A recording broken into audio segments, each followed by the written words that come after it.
Hello everyone, this is Salali again from Think Simple Craft. Before anything else, please like, subscribe, and share my channel. Today I'm gonna show you how to do it yourself, an Anthurium flower. Okay, we need the following materials: the glitter foam sheet for the flower and for the leaves, glue gun, the patterns, crepe paper, glue stick, pencil, and the scissors. First, we need to trace the pattern on the glitter foam sheet and cut it later for both petals and for the leaves.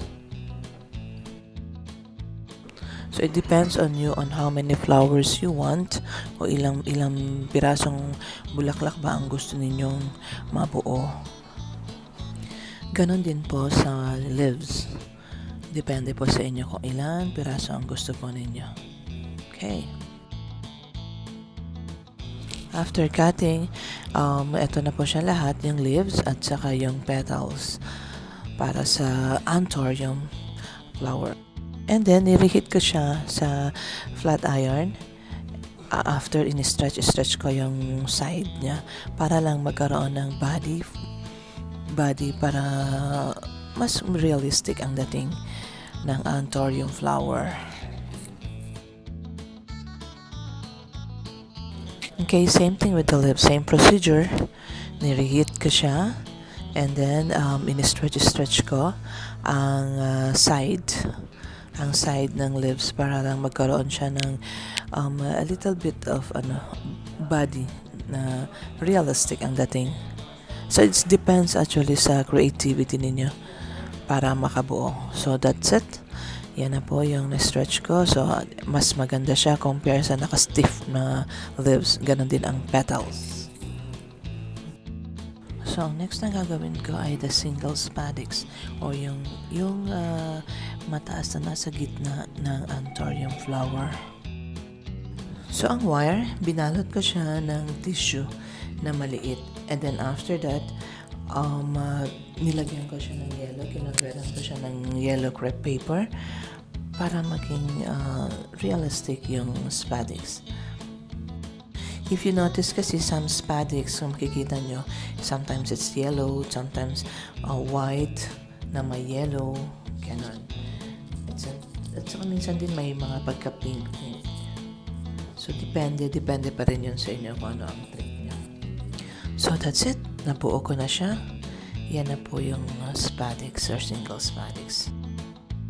So, the next thing that we need to do ay kukunin na yung Anthurium na petals and then ilagay ang spadix sa gitna. And then, i-glue stick lang siya. I-glue gun ko lang siya para magdikit yung both sides ng petal. As you can see in the video. Okay? It's very easy. Napakabilis lang po niyan. Napakabilis lang po gawin. Madaling sundan. So, habang dinidikit niya siya, pwede niyo pong i-twist yung side ng Anthurium flower para mas magkaroon siya ng body. So, easy to follow, right? So, again, sa mga hindi pa nakapag-subscribe sa aking YouTube channel, please like, subscribe, and share. Thank you. The next thing we need to do po ay to cover yung wires.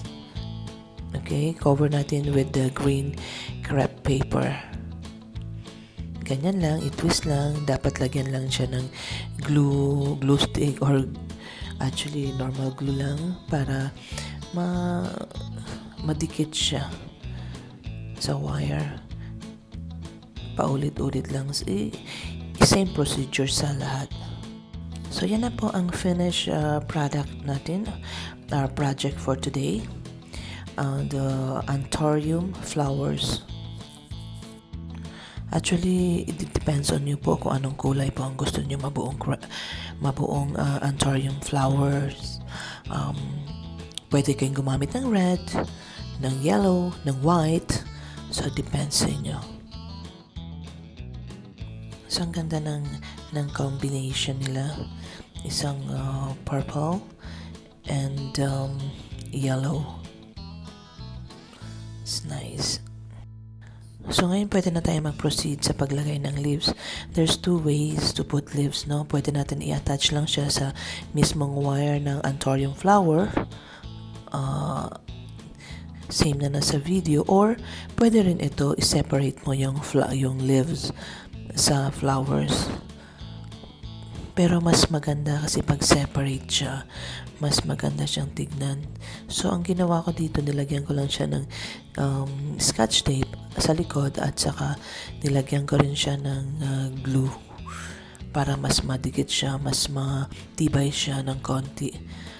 Then after na madikit lahat ng flowers, i-cover ko rin siya. After madikit lahat, so i-cover din siya ng green crepe paper, i-cover yung wires para hindi mo siya same nasa video ngayon, kinoberan ka na siya lahat. So ang ganda tignan, di ba?